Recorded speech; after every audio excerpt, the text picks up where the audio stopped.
Que el Dios Todopoderoso, el Dios Altísimo de los cielos le bendiga, queridos amigos y hermanos.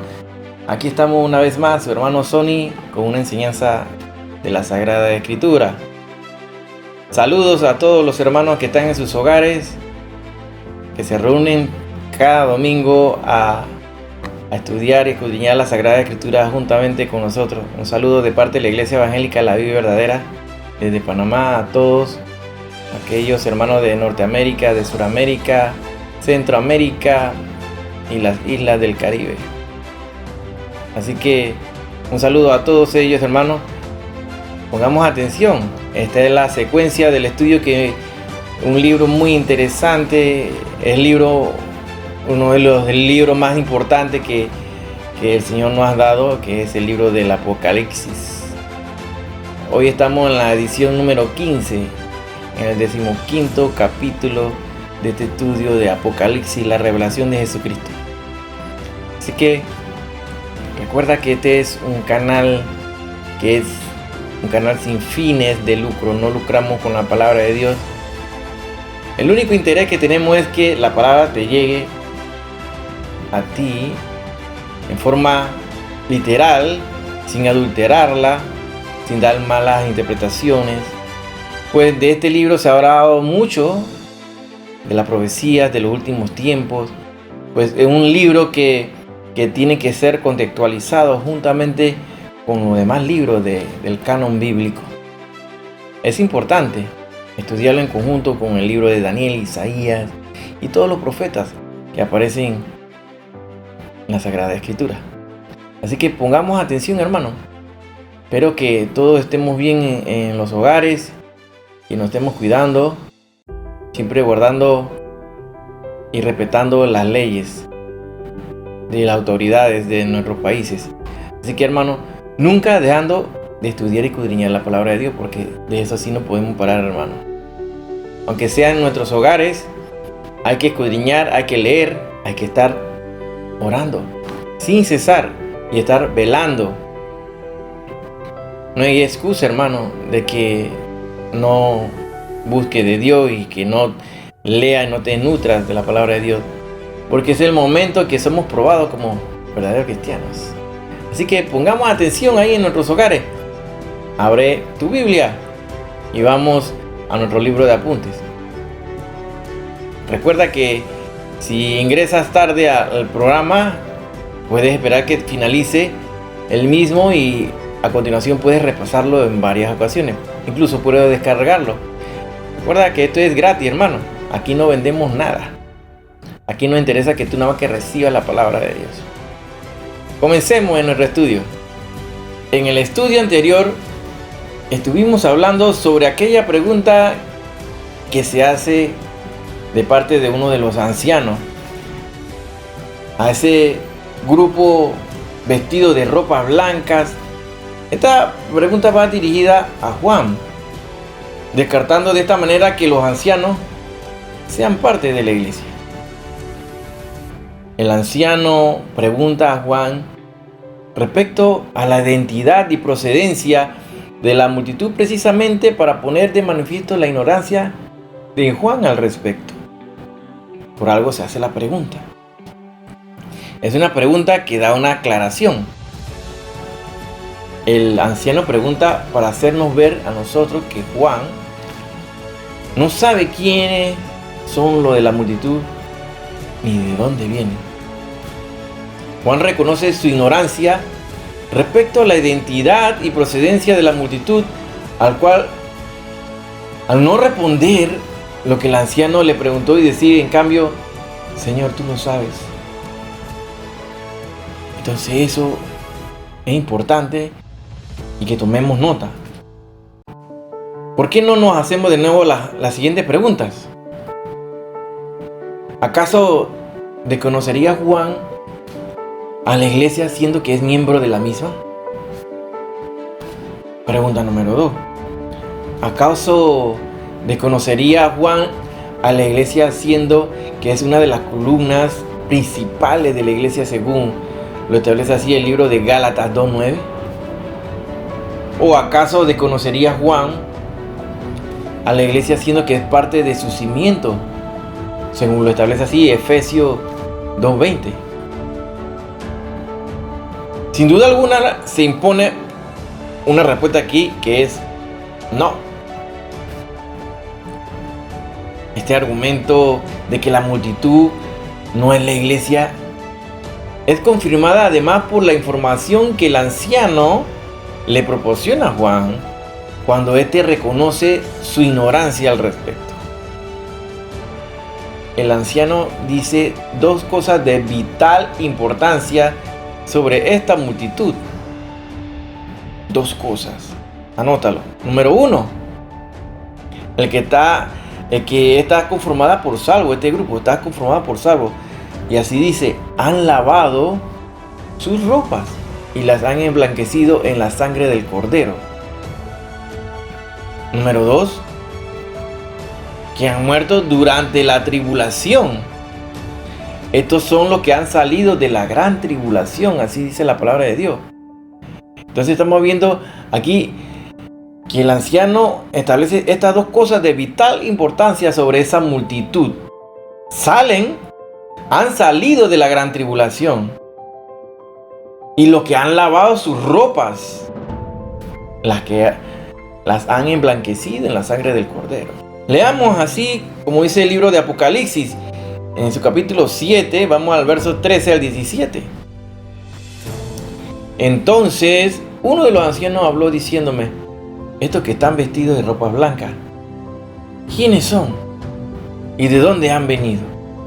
Yo le dije: Señor, tú lo sabes. Y él me dijo: estos son los que han salido de la gran tribulación y han lavado sus ropas y las han emblanquecido en la sangre del Cordero. Por esto están delante del trono de Dios y le sirven de día y noche en su templo. Y el que está sentado sobre el trono extenderá su tabernáculo sobre ellos. Ya no tendrán hambre ni sed. Y el sol no caerá más sobre ellos, ni calor alguno. Porque el Cordero que está en medio del trono los pastoreará y los guiará a fuentes de agua de vida. Y Dios enjugará toda lágrima de los ojos de ellos. Si la multitud se conforma son los que han salido de la gran tribulación, entonces mal podemos identificar la multitud con la iglesia. Aún en la hipótesis de que la iglesia fuera arrebatada a mitad o al final de la tribulación, sería imposible que la iglesia saliera de la tribulación. Porque la iglesia se conforma con los cristianos de todas las épocas.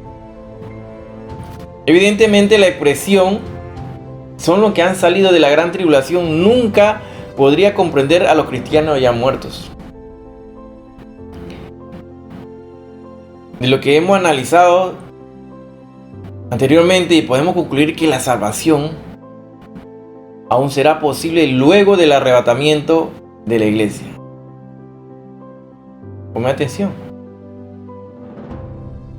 Podemos concluir que la salvación aún será posible luego del arrebatamiento de la iglesia, para aquellos que se queden y no se vayan en el rapto. Esto es durante la tribulación.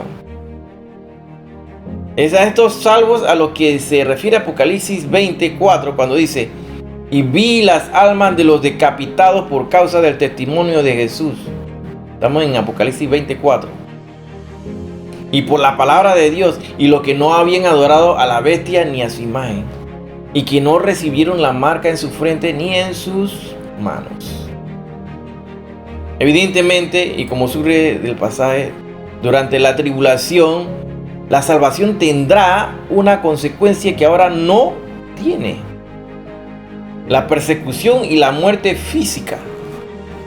Solo seguirá siendo posible a través de la gracia y fe en Cristo. Anota ahí: Primera de Juan 1:7, Efesios 1:7, Colosenses 1:20. Pero se le agregará esa consecuencia fatal, producto de la persecución profetizada por Daniel, capítulo 7, verso 21. y Apocalipsis 13:7. Resulta interesante notar que los que integran la multitud están delante del trono de Dios, mientras que los que integran la iglesia están sentados con Cristo. Ponga atención en esto. Mira, integran esa multitud, están delante del trono de Dios. Esa multitud integran, que se integra ahí, esa multitud, ese grupo, esa cantidad, esa multitud, están delante del trono de Dios, mientras que los que integran la iglesia, ¿dónde están? Sentados con Cristo. ¿Está viendo? Están sentados con Cristo. Los que integran la iglesia están sentados con Cristo en su trono. Ay, ¿de dónde yo saco esto? Buscámoslo en Apocalipsis 3:21. ¿Qué nos dice Apocalipsis 3:21? Al que venciere, le daré que se siente conmigo en mi trono, así como yo he vencido y me he sentado con mi Padre en su trono. De esta forma, vemos claramente la distinción que recibiremos nosotros, la iglesia, de parte de Yeshua, de Jesús, ya que estaremos sentados junto con Él en el trono. Y esa gran multitud estará en pie delante del trono. ¿Estamos viendo, hermano? Es interesante. La gran tribulación de la que saldrá la multitud en cuestión es la profetizada por Cristo en Mateo 24:21. Dice así la palabra de Dios: porque entonces habrá gran tribulación, cual no la ha habido desde el principio del mundo hasta ahora, ni la habrá. Noten que no es cualquier tribulación, sino que es la y gran tribulación. Es la misma tribulación profetizada por Daniel, capítulo 12, verso 1. Tiempo de angustia, cual nunca fue desde que hubo gente hasta entonces. Es el tiempo de angustia para Jacob. Recuerden aquel día del cual se dice: no hay otro semejante a él, como dice Jeremías 37. Son esos 7 años de tribulación a los cuales nos hacemos referencia al hacer la introducción en el capítulo 6 del Apocalipsis. Por demás está decir que cualquier intento de ubicar tal tribulación en el año 70 después de Cristo, por ejemplo, resulta absurdo. Por la magnitud de las catástrofes, persecuciones, pestes, enfermedades y muertes que han ocurrido con posterioridad a esa fecha. Ya analizamos el porqué del futuro periodo de la tribulación y justificamos su duración de esos 7 años con texto bíblico, por lo que nos hemos remitido a decir que en la oportunidad de introducirnos entonces al capítulo 6. Los últimos versos del pasaje bajo análisis nos habla de la completa satisfacción de la necesidad de la multitud, así como la plenitud de la presencia de Dios que experimentarán sus miembros. Este pasaje establece una promesa paralela a la que nos habla el libro de Isaías 49:10. Prevé para el Israel restaurado del futuro. El año de retribución en el pleito de Sión está cerca. ¿Estás listo? Busca ahí en Isaías 34:8. Leamos ahí en Apocalipsis 8:1. Cuando abrió el 7º sello, se hizo silencio en el cielo como por media hora. Recuerden, hermanos, que hemos analizado 6 sellos que fueron ya abiertos. Momento de que ya la iglesia no está aquí en la tierra. La iglesia fue raptada, levantada. Ya vamos al 7º sello. Y mira qué ocurre aquí. Se abre el 7º sello y se hace un silencio en el cielo como por media hora. Esa apertura del sello por parte de Cristo produce un silencio temporal. Este es un momento solemne. Es la calma que precede a la tormenta. O mejor dicho, la calma que precede al encrudecimiento aún mayor de la tormenta. Lejos de significar un cese en la ejecución de los juicios divinos, el silencio en cuestión es la antesala o introducción a la parte más severa de la tribulación. A esta altura ya hemos podido percibir que los juicios son progresivamente más implacables y sus consecuencias son más dañinas. Este silencio deberá causar mayor preocupación en los moradores de la tierra de ese entonces, en que se dé ese terremoto que vimos al estudiar, al analizar Apocalipsis 6:12. Por ejemplo, el silencio en el cielo es dramáticamente más efectivo, inclusive en el oscurecimiento del sol y en el enrojecimiento de la luna. Esto porque el silencio denota una preparación solemne ante la inminencia de un periodo aún más severo dentro de la tribulación. Este silencio nos debería recordar aquel pasaje que habla en Zacarías 2:13, que dice: calle toda carne delante de Jehová, porque Él se ha levantado en su santa morada. En el libro de Habacuc 2:20 dice: mas Jehová está en su santo templo, calle delante de Él toda la tierra.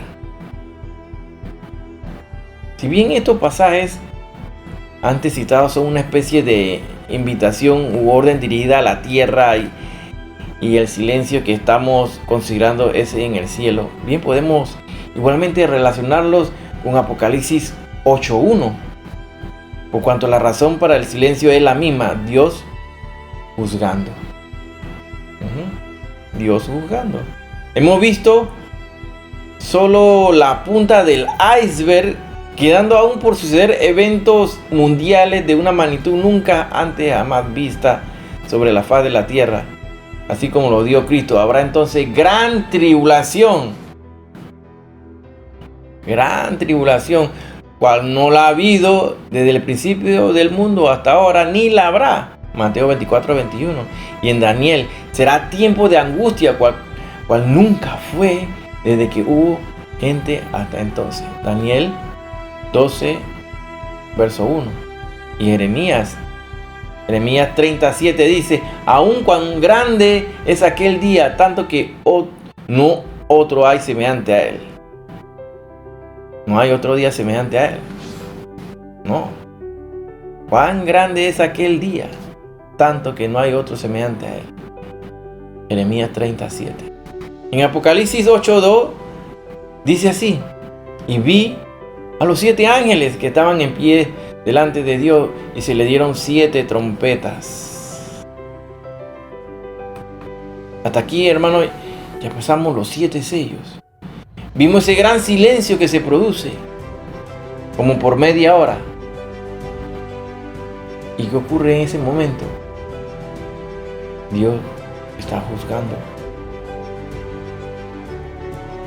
Ahora se disponen esas 7 ángeles que llevan las 7 trompetas, que se proponen ya a sonar cada trompeta. Algunos analistas, algunos estudiosos han dicho que este versículo está fuera de sitio. Dicen que allí donde esta interrumpe el pasaje, y que este versículo en realidad debería estar ubicado inmediatamente antes del versículo 7, que es donde comienza a tocar las trompetas de los 7 ángeles. Bueno, no estamos tan de acuerdo con esos comentarios que hacen estos analistas, si bien es cierto que una ubicación posterior de este versículo haría que la lectura tuviera más continuidad. Y no comparto la opinión de tales comentaristas por 2 razones. Creo que Dios se ha preocupado no solo porque nos llegara la escritura, sino que porque nos llegara tal cual nos la reveló. Ninguna palabra está fuera de sitio, no. Todo es programado, es diseñado por Dios. Todo lleva un orden de acuerdo al que Él da, no al que nosotros queremos imaginarnos que es. La visión de los 7 ángeles son con las 7 trompetas. Inmediatamente al versículo 1 viene a explicar el porqué del dramatismo del silencio que vimos. Es como si el versículo 2, tal como está, explicara la razón de tan sublime silencio. La inminente serie de juicios que traerá el toque de las 7 trompetas. Los ángeles en cuestión son los que estaban en pie delante de Dios. Esto habla de que tales ángeles no estaban casualmente delante de Dios, sino que su lugar es la presencia de Dios. Están siempre allí. No es que solo estuvieran allí al momento de la visión. No, eso no es así. Esto muestra la jerarquía de los ángeles, a los cuales se le encomendará el toque de tales trompetas, así como también muestra su disposición para el servicio. Al ir avanzando en este estudio, hermanos, vamos a ver que cada trompeta implicará la ejecución de un juicio diferente, mayor en rigor y severidad que el que le precede. Algunas veces el toque de las trompetas tiene que en la Biblia estrecha relación con una intervención divina sobre la tierra en los asuntos de los hombres. Así podemos ver en Éxodo 19, versos 16 y 19, y dice así: y aconteció al tercer día, cuando vino la mañana, que vinieron truenos y relámpagos y espesa nube sobre el monte y sonido de bocina muy fuerte. Y el sonido de la bocina iba esforzándose en extremo. Moisés hablaba y Dios le respondía. Allí donde dice bocina, búsquenlo, estamos leyendo Éxodo 19, versos 16 y 19. Ahí donde dice bocina, el original también admite la traducción de trompeta. Sofonía vincula el toque de trompeta con el día del Señor. Eso es en Sofonía 1.14, anótalo ahí, Sofonías 1.14. Esto es en el Antiguo Testamento. Cercano está el día grande de Yahweh, cercano y muy presuroso. Voz amarga del día de Yahweh gritará allí al valiente. Sofonía 1.15. Día de ira, aquel día, día de angustia y de aprieto, día de alboroto y de asolamiento, día de tiniebla y de oscuridad, día de nublado y de entenebrecimiento. Sofonía 1.16. Día de trompeta y de algazara sobre las ciudades fuertes y sobre altas torres. Y Nehemías dice, Nehemías 4:20, en el lugar donde oyereis la voz de la trompeta, reuníos allí a nosotros.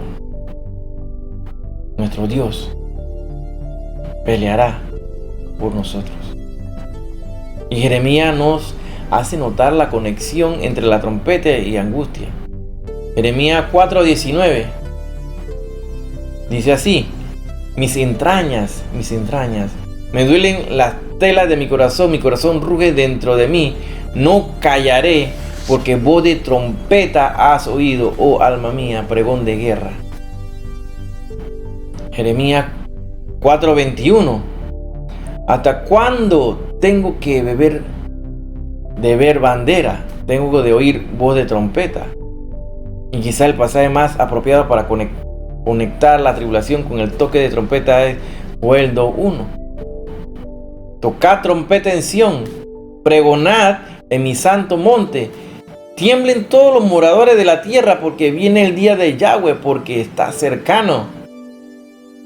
Este momento en el que los 7 ángeles reciben las 7 trompetas es tan sublime y dramático como el silencio del que hablamos.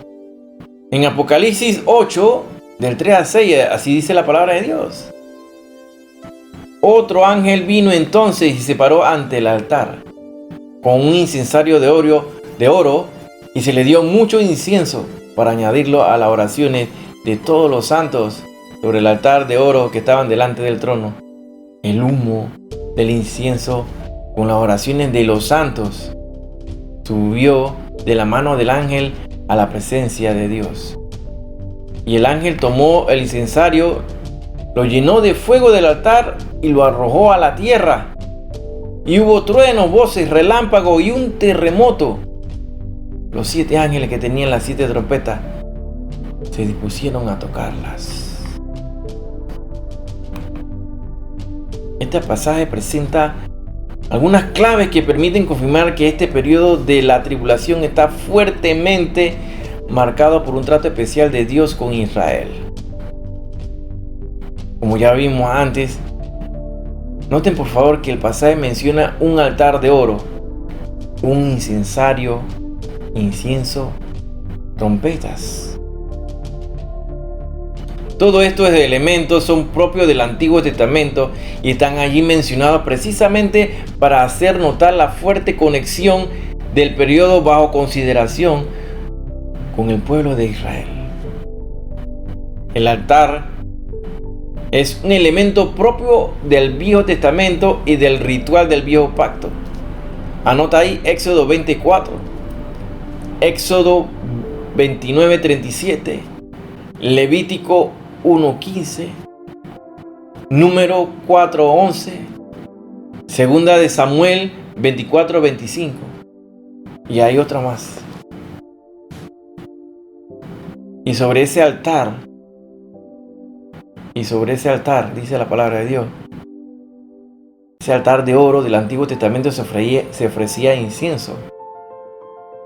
Búscalo ahí, Éxodo 30, del 1 al 10. Usando para ello entonces un incensario. Búscalo ahí en Levítico 16:12, el libro de Números 16:47.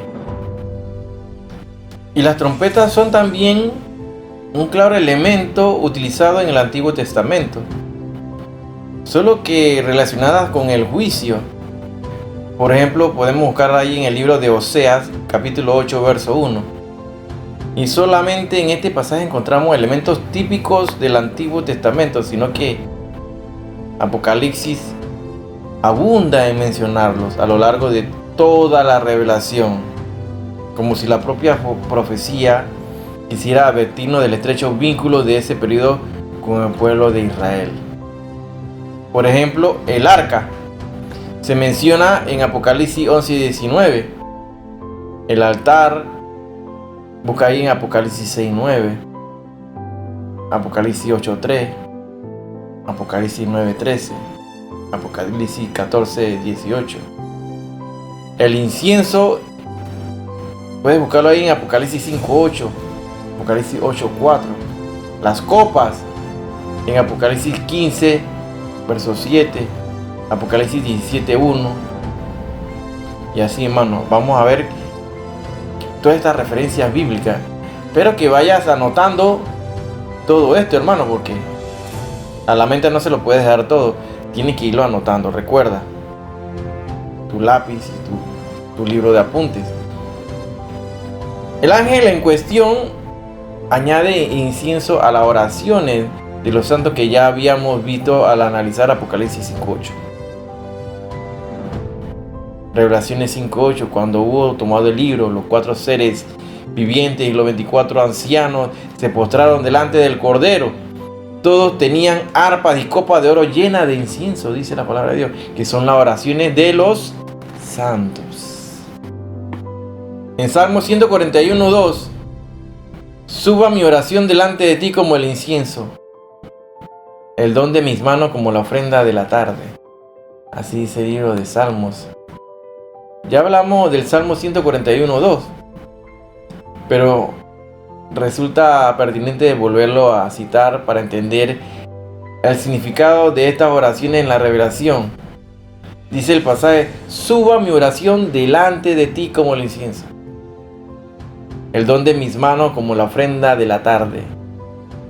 Las oraciones de los santos subidas a Dios juegan un papel clave en la tribulación si tenemos en cuenta que la naturaleza de esta es esencialmente el castigo, prueba y venganza. Conviene recordar aquí lo que dice Lucas 18:7, sobre nuestras oraciones.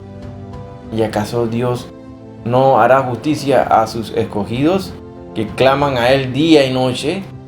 ¿Se tardará en responderles? Y no podemos dejar de citar Mateo 5:6, cuando dice: bienaventurados los que tienen hambre y sed de justicia, porque ellos serán saciados. Mateo 5:6. Toda la tribulación, y más específicamente los juicios que veremos concretados en los toques de las trompetas, constituye también una respuesta a la sed de justicia de los santos y a la necesaria venganza. Recuerdan a los mártires que claman por venganza, mientras que la iglesia siempre está dirigida a tener misericordia aquí en la tierra. Pues estos mártires piden venganza. Isaías 34:8 dice, confirma plenamente que el ánimo de venganza está detrás de la tribulación, cuando dice: porque es día de venganza de Yahweh, año de retribuciones en el pleito de Sión. Y por boca del mismo profeta dijo Dios que Cristo venía a proclamar el día de la venganza del Dios nuestro. Isaías 61:2. Isaías 61:2. Y es precisamente porque las oraciones de los santos reflejan sed de justicia que Cristo dice al momento de hacer juicio sobre Babilonia. Revelaciones, puede buscar ahí en Apocalipsis 18:20. Alégrate sobre ella, cielo, y vosotros santos apóstoles y profetas, porque Dios os ha hecho justicia en ella. Noten que los santos oran por la justicia y es Dios quien la hace. A veces olvidamos eso. Tengamos presente eso. Romanos 12:19 dice así: no os venguéis vosotros mismos, amados míos, sino dejad lugar a la ira de Dios, porque escrito está: mía es la venganza, yo pagaré, dice el Señor. Eso de hacer venganza y de quitártela, eso no es de cristiano, hermano. Y vemos mucho de eso en la iglesia. Buscar venganza, de quitarse con otro. Mía es la venganza, dice el Señor, yo pagaré. Debe notarse que el ángel llenará el incensario con fuego del altar y lo arrojará a la tierra. Esto es terrible, hermano. Terrible. No solo por la escena que uno puede imaginar, sino más que nada por lo que esta escena representa. Este hecho determinará el inminente comienzo de una etapa aún más severa de la tribulación, que ya se anuncia aún antes del toque de la trompeta, con esos truenos, voces y un terremoto. Dice así en Sofonías 1, del verso 14 al 18. Cercano está el día grande de Yahweh, cercano es mi próximo. Es amarga la voz del día de Yahweh. Gritará allí el valiente.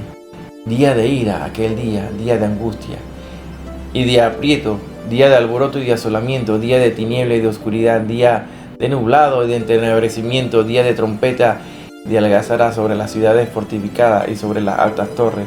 Y atribuiré a los hombres y andarán como ciegos, porque pecaron contra Yahweh. La sangre de ellos será derramada como polvo y su carne como estiércol. Ni su plata ni su oro podrán librarlo en el día de la ira de Yahweh, pues toda la tierra será consumida con el fuego de su celo. Porque ciertamente destrucción apresurada hará a todos los habitantes de la tierra. La mayor severidad está claramente marcada por esa violencia con la cual actúa el ángel y por el hecho de que lo que arroja es fuego. Los juicios de los 7 sellos eran precedidos por la apertura progresiva del libro. Por estas 7 trompetas que veremos son precedidas por un silencio solemne. El encargo de la ejecución de los juicios a 7 ángeles muy especiales. Y encima de todo eso, están precedidos por la violenta escena de este ángel. Cuando Ezequiel describe el abandono del templo por parte de la gloria de Yahweh, menciona que los carbones encendidos de entre los querubines fueron esparcidos sobre la ciudad. Ezequiel 10:2 dice: habló al hombre vestido de lino y le dijo: entra en medio de las ruedas debajo de los querubines, llena tus manos de carbón encendido de entre los querubines y espárcelo sobre la tierra. Este esparcimiento de los carbones habla a claras de que aquel juicio de Dios sobre la ciudad, mientras la gloria de Dios abandona el templo, y podemos ver en tal hecho un antecedente de este pasaje que está bajo consideración. Noten algo muy interesante. Mientras que el pasaje nos revela que las oraciones de los santos suben a la presencia de Dios junto con el incienso, el fuego desciende sobre la tierra. Son estas oraciones las que regresan convertidas en fuego, como si el fuego fuera respuesta a las oraciones, quizás. Y a continuación, los 7 ángeles que tenían las 7 trompetas se dispusieron a tocarlas. Este momento es uno de esos tan sublime que nos revela el libro de Apocalipsis. El silencio ya fue hecho. Las trompetas fueron entregadas a los ángeles. Dios ha escuchado las oraciones de los santos y ahora comienza un periodo que conocemos que la tribulación que comenzó con los sellos, esa tribulación se va a poner peor, va a ser más severo al ir avanzando. No hemos encontrado mejor pasaje bíblico para describir resumidamente este toque de las trompetas que sigue en este libro de Sofonías. De manera tal que llegamos al toque de esa primera trompeta, la primera trompeta del Apocalipsis. Y vamos avanzando al verso 7, en Apocalipsis 8 estamos, recuerda.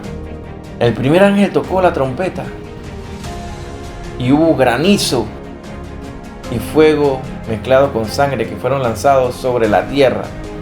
Y se quemó la tercera parte de los árboles y toda la hierba verde fue quemada. Toda la hierba verde fue quemada. La gravedad de los efectos del primer toque de trompeta confirma lo antes dicho en cuanto a que esta serie de juicios que comenzamos a ver son aún más severos que los contenidos en los sellos. Conforme los criterios de interpretación que ya se han aplicado, no hay una razón alguna para apartarse de la literalidad al considerar este pasaje. Esto por cuanto no constituye ningún absurdo imaginar un incendio de esta magnitud, por ejemplo, en la totalidad del Amazonas, llamado los pulmones del mundo. Y además no hay razón para apartarse de la literalidad, porque la propia escritura registra antecedentes de juicios similares.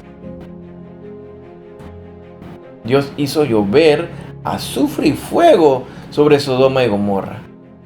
Eso fue en la antigüedad para castigar a ese pueblo por su pecado de homosexualidad y la fornicación, según surge de Judas 7. Podemos ver en Génesis 13:13 que aporta más información acerca de las causas del juicio. Pero los habitantes de Sodoma eran malos y cometían horribles pecados contra Yahweh. El juicio de Dios sobre Sodoma y Gomorra destruyó no solamente sus habitantes, sino también las propias ciudades y todas sus plantaciones. Anota ahí Lucas 17:29. Así está registrado en Génesis 19, del 24 al 25. Así dice: entonces Yahweh hizo llover desde los cielos azufre y fuego sobre Sodoma y sobre Gomorra, y destruyó las ciudades y toda aquella llanura con todos los habitantes de aquellas ciudades y el fruto de la tierra. Lot fue librado del juicio de muerte y destrucción que cayó sobre estas ciudades en virtud de que fue un hombre justo y de que Dios no castiga justos con injustos. Si puede buscar en Génesis 18 del 23 al 25. Se acercó a Abraham y le dijo: ¿destruirás también al justo con el impío? Lejos de ti el hacerlo así, que hagas morir al justo con el impío y que el justo sea tratado como el impío. Nunca tal hagas. El juez de toda la tierra no ha de hacer justo. Seguimos en esta primera trompeta. Y Dios es el mismo de ayer, hoy y siempre. Por lo que, al igual que sacó físicamente a Lot de la ciudad para que no fuera objeto del juicio, de la misma forma sacará a la iglesia justificada por la sangre de Cristo, para que no sea objeto ni de la prueba ni de la tribulación que implicarán esos futuros 7 años. Hemos explicado con textos bíblicos, con base bíblica, que la iglesia no pasará la tribulación. Es la gran mentira que están lanzando el diablo, el demonio, a la humanidad, a la iglesia, para que descarten el rapto, el arrebatamiento de la iglesia. Hacerlo pensar que sí van a pasar la tribulación. Lo que pasará en la tribulación y parte de la gran tribulación serán aquellos que se queden en el rapto y que formarán parte de esa gran multitud. ¿Recuerdan esos dos grupos? Los 144,000 y esa gran multitud, número incontable, que se le dieron vestiduras blancas. Esos son los que salieron de la gran tribulación, así lo dice la palabra de Dios claramente. Pues tendrán que morir, dar su vida para poder vivir la eternidad con Cristo. Y definitivamente, esos que se van y mueren durante la tribulación, la gran tribulación, son mártires que están delante, en pie, mientras la iglesia está sentada en los tronos junto con Jesús. Ya lo explicamos. Sublime escenas, hermanos. La escritura registra que también Egipto recibió el pasado en mucho tiempo un castigo similar al que sufrirá toda la tierra cuando se toque la primera trompeta. ¿Recuerdan las plagas de Egipto, las 10 plagas? Éxodo 9 del 23 al 25 dice: Moisés extendió su vara hacia el cielo, y Yahweh hizo tronar y granizar, el fuego se descargó sobre la tierra, y Yahweh hizo llover granizo sobre la tierra de Egipto. Hubo pues granizo y fuego mezclado con el granizo, tan grande cual no hubo en toda la tierra de Egipto desde que fue habitada. Aquel granizo hirió en toda la tierra de Egipto todo lo que estaba en el campo, así hombre como bestia también. Destrozó el granizo toda la hierba del campo y desgajó todos los árboles del país. El granizo y el fuego de esta primera trompeta caen a la tierra mezclado con sangre, algo que no vimos en los juicios de Sodoma y Egipto. Esa sangre bien puede representar la sangre de Cristo, la que fue despreciada por la humanidad y que ahora se vuelve en contra de aquellos hombres al descender en forma de castigo. Los hombres que entren a la tribulación habrán despreciado la gracia representada en la sangre de Cristo, y ahora es sobre su cabeza. Los hombres nada podrán hacer contra la caída de estos elementos y la destrucción de la tercera parte de la vegetación mundial, sino resignarse a aceptar que la tierra en la que viven es de Dios y que es Él quien dispone sobre ellos y sobre el mundo. Recuerda que con esta trompeta se quema toda la hierba verde. En Éxodo 9:29, Moisés le respondió a Faraón: tan pronto salga yo de la ciudad, extenderé mis manos a Yahweh, los truenos cesarán y no habrá más granizo, para que sepa que de Yahweh es la tierra. La destrucción producto de este primer toque de trompeta será solo el principio de algo aún más terrorífico. Así como en Egipto la langosta consumió lo que el granizo dejó, así Dios va a enviar más juicios para consumir su ira sobre la humanidad en rebelión. Este granizo que caerá, sin duda, es de aquel que Dios tiene reservado en sus depósitos. Se dice en Job 38, del 22 al 23. ¿Has penetrado tú hasta los depósitos de la nieve? ¿Has penetrado los depósitos del granizo que tengo reservado para el tiempo de angustia, para el día de guerra y de la batalla? Job 38, 22, 23. De esta manera, avancemos a la segunda trompeta del Apocalipsis. Apocalipsis, estamos en el verso 8 al 9. El segundo ángel tocó la trompeta y algo como un gran monte ardiendo en fuego fue precipitado en el mar. La tercera parte del mar se convirtió en sangre. Murió la tercera parte de los seres vivientes que estaban en el mar, y la tercera parte de las naves fue destruida. El elemento ardiente que cae sobre la tierra confirma lo que ya he dicho en cuanto a que este periodo de la tribulación es aún mucho más severo que en lo comprendido en los primeros 7 sellos que vimos anteriormente. Si bien el término empleado por la profecía para describir el elemento ardiente es Or, O-R, Os, O-S, o montaña, lo más probable es que lo descrito sea un meteorito. Es mucha la similitud que existe entre un meteorito cayendo a gran velocidad y un monte que se precipita, por lo que es procedente la interpretación. A esto debe añadirse que la revelación no dice que lo que caerá sobre la tierra será un gran monte, sino algo como un gran monte, lo que confirma la identificación con un meteorito, como antes expliqué. Nuevamente, no existe aquí razones para apartarnos de la literalidad, pues no constituye ningún absurdo afirmar que un meteorito caerá a la tierra, máxime si tenemos en cuenta las decenas de miles de ellos que están circulando en la órbita próxima a la tierra. El fuego que arde en torno al monte bien puede estar describiendo el efecto que produce la entrada de un meteorito a la atmósfera terrestre. Cuando va descendiendo, eso se enciende, por lo que la literalidad vuelve a imponerse. No es que tenemos que dar una otra interpretación. No es posible afirmar que con absoluta certeza cuál será el mar en el que caerá el gran monte o el meteorito ardiendo en fuego.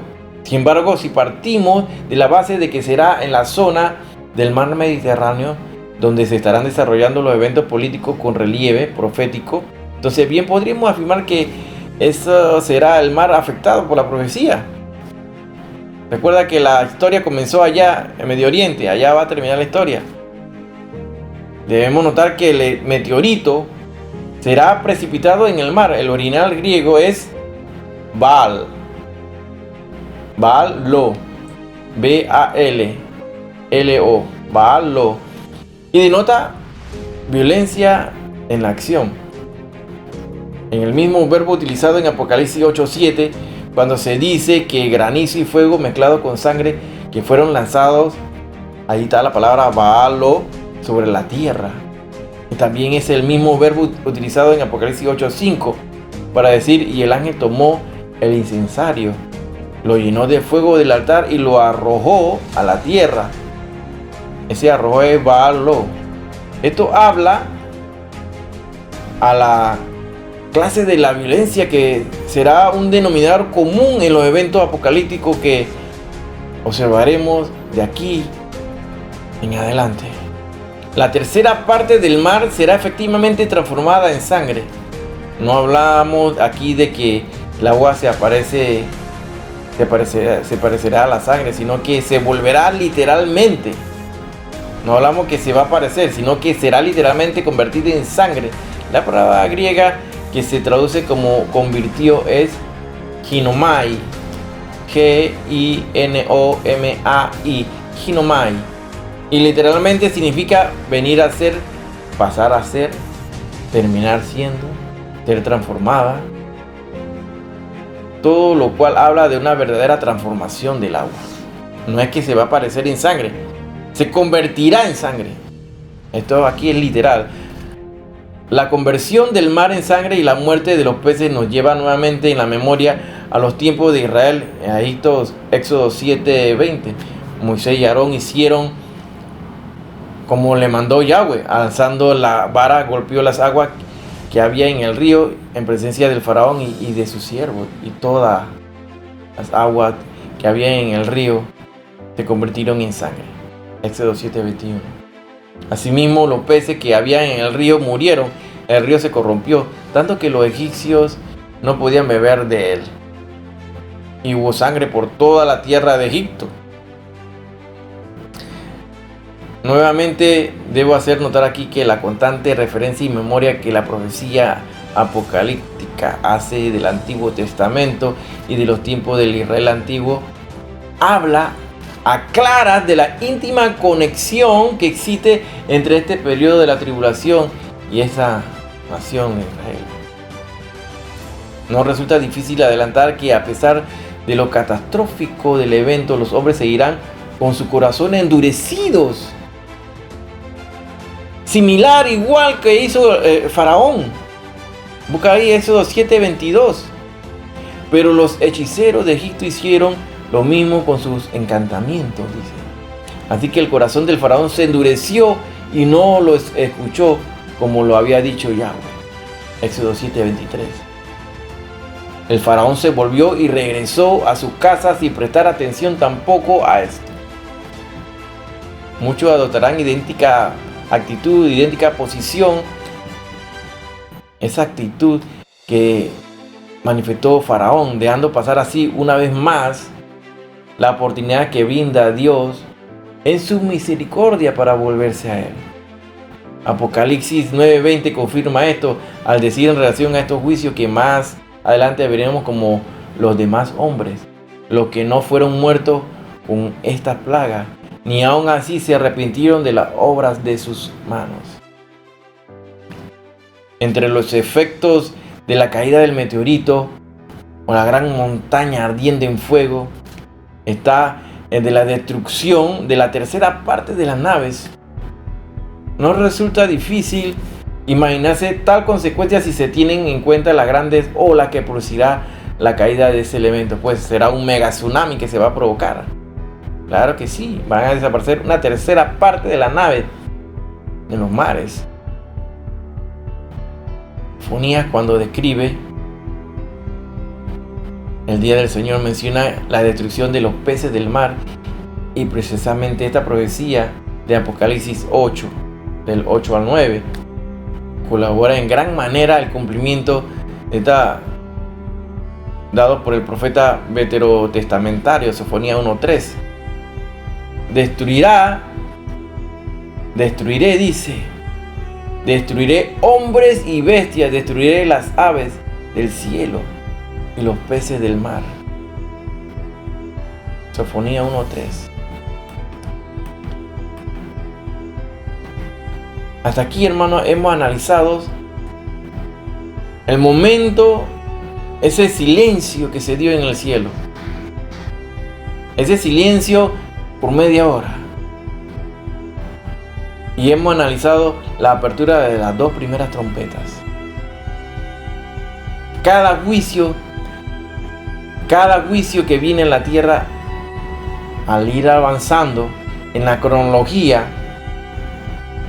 serán cada vez severos, más severos.